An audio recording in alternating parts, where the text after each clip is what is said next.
नागपुरात काँग्रेसने नागपूर उच्च न्यायालयामध्ये याचिका दाखल केली की 8 विधानसभा मतदारसंघात फेरमतदान व्हावं म्हणून। मला वाटतं इलेक्शन कमिशननी यापूर्वी काँग्रेसच्या जे काही इलेक्शन कमिशनला त्यांनी निवेदन दिलं होतं या सर्व मुद्द्यांचं त्यावर इलेक्शन कमिशनने मला वाटतं त्यांना रिटर्न रिप्लाय दिलाच आहे, रिटर्न त्यांचं उत्तर दिलंच आहे आणि त्यांचा अधिकार आहे कोर्टात जाता, पण ते अजूनही पराभवाच्या मानसिकतेमध्ये आहेत। त्यांनी जर पराभव स्वीकारला आणि पुन्हा जनतेमध्ये गेलं तर काही त्यांना पुढच्या काळात जनतेच्या शुभेच्छा मिळतील, पण या मानसिकतेमध्ये ते अजूनही आहेत EVMवर दोष देण्याच्या।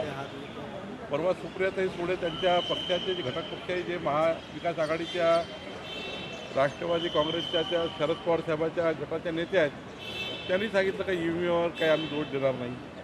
त्यामुळं हे जे सुरू आहे पराभवाच्या मानसिकतेतनं काँग्रेस पार्टी बाहेर निघत नाही आणि त्यामुळं मला वाटतं त्यातून एक संभ्रम निर्माण ठेवायचा जनतेमध्ये, यातले मला वाटतं दिसतं। सामनातून देवेंद्र भाऊंचं कौतुक करण्यात आलं, शरद पवार गटही मवाळ झालेला आहे, असं चर्चा आहे की दोन्ही विरोधी पक्षातले दोन्ही शरद पवार गट आणि ठाकरे गटांमध्ये रेस लागलेली आहे की NDAच्या जवळ कोण येते। आज आशिष देशमुखही त्यावर बोलले। नाही, मला असं वाटतं की देवेंद्रजींनी ज्या पद्धतीने महाराष्ट्रात काम सुरू केलं आहे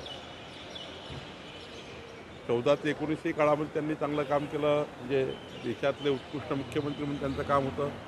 मधाती एकनाथ शिंदेच्या सरकारमध्ये डेप्युटी CM म्हणून त्यांचं उत्कृष्ट काम त्यांनी केलं आणि आताही मुख्यमंत्री झाल्यापासनं ते पूर्ण ॲक्शन मोडमध्ये आहे। गडचिरोलीमध्ये ज्या पद्धतीने निर्णय घेतले आपल्याला त्यात काही मी पुन्हा जात नाही, पण मला असं वाटतं की चांगल्या कामाचं कौतुक होणे हे महाराष्ट्राची संस्कार आणि संस्कृती आहे। खरं तर आपला महाराष्ट्र हा असाच पुढे गेला पाहिजे। ही भूमी संताची भूमी आहे, ही संस्काराची भूमी आहे, हेच अपेक्षित आहे महाराष्ट्राला। सुप्रिया सुळे यांनी श्वेतपत्रिकेची मागणी केली की DPCचे पैसे लाडकी बहीण योजनेसाठी वळते केले जात आहे, राज्याची वित्तीय तूट दिवसेंदिवस वाढत आहे। सुप्रियाताईंनी अनेक वर्ष काम केलं लोकप्रतिनिधी म्हणून, कुठल्याच हेडचा पैसा कुठल्याच हेडला डायव्हर्ट करता येत नाही, DPCचा पैसा दुसऱ्या हेडला येता येत नाही, लाडक्या बहिणीचा हेडचा पैसा दुसरीकडे देता येणार नाही। त्यामुळं राज्याची स्थिती भक्कम आहे।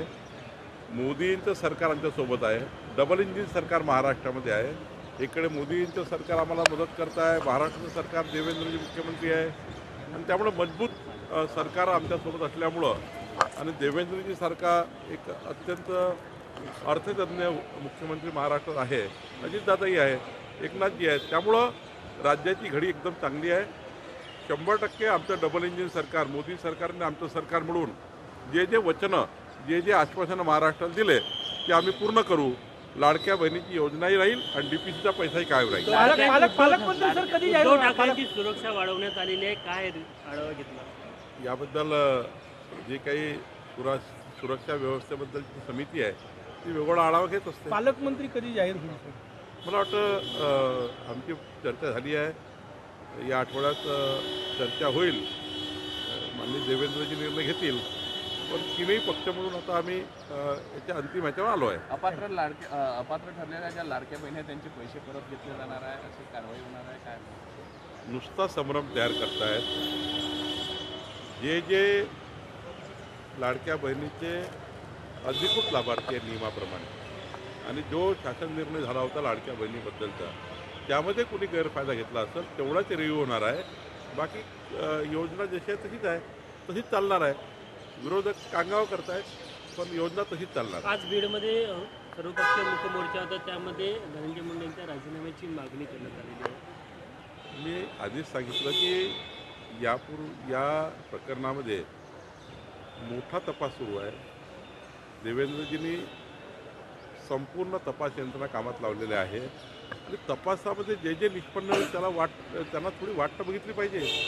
याचा राजीनामा मागा, त्याचा राजीनामा मागा, शेवटी काही तर निष्पन्न व्हावं लागेल। काही निष्पन्न झालं तर तुम्हाला राजीनामा मागता येईल, पण एखाद्या घटनेमध्ये आपल्याला वाट बघावी लागते तपास यंत्रणाची। तपास अंतिम होतपर्यंत सत्य समोर येईल आणि सुरूच आहे ना, रोज त्याच्यामध्ये इतकं काम चालू आहे सरकारचं आणि इतकं सिरियस ते देवेंद्रजी आणि सरकारने घेतलं आहे. मला वाटतं याच्यातून निष्पन्न निघेल. आणि जेव्हा निष्पन्न निघेल तेव्हा महाराष्ट्राला कळेलच. संतोष देशमुख प्रकरणामध्ये म्हणजे जरांगे म्हणाले की संतोष देशमुख यांच्या कुटुंबाला जर धक्का लागला तर आम्ही धनंजय मुंडेला रस्त्यावर फिरू देणार. मला वाटतं की असे बोलणे, असं चर्चा करणे ही गरजच नाही आहे. शेवटी सरकार हे सर्व बाबींनी काम करतं. ज्या ज्या सुरक्षा ज्यांना ज्यांना द्यायच्या असतात ते पूर्ण सुरक्षा सरकार देतं. आणि त्यामुळं हे ना काय करू त्यांना काय करूपेक्षा या प्रकरणाचा तपास अंतिम करण्याकरता जे जे काही सहकार्य सर्व लोकांनी दिलं पाहिजे. तपास हा पूर्ण नियमाप्रमाणे होण्याकरता तपासामध्ये कुठलीही क्ल्यू राहू नये याकरता आपण सर्वांनी मदत केली पाहिजे. तिथल्याही जनतेने आणि तिथल्याही सर्व लोकांनी मदत केली पाहिजे. अशा पद्धतीचं त्या ठिकाणी एकामेकाशी चर्चा, एकामेकाबद्दल त्याचा राजीनामा यापेक्षा या प्रकरणाला दोषींना शिक्षा होईपर्यंत काम केलं पाहिजे. याकरता सरकार आणि विरोधी पक्ष म्हणून एकत्र आलं पाहिजे. राजन साळवी भाजपच्या वाटेवर आहे. माझी काही चर्चा झाली नाही आणि त्यामुळं मी आज काही बोलू शकणार नाही. लाडक्या बहिणी आणि कृषी सन्मान योजना यातनं एकाला वगळलं जाणार असं काही आहे? काही नाही. सर्व योजना जशा तशा आहे. विरोधक हा नुसता याच्याबद्दलचा संभ्रम तयार करताय. जनतेने विरोधकाचं आता ऐकणं सोडलेलं आहे. सरकारवर जनतेचा विश्वास आहे.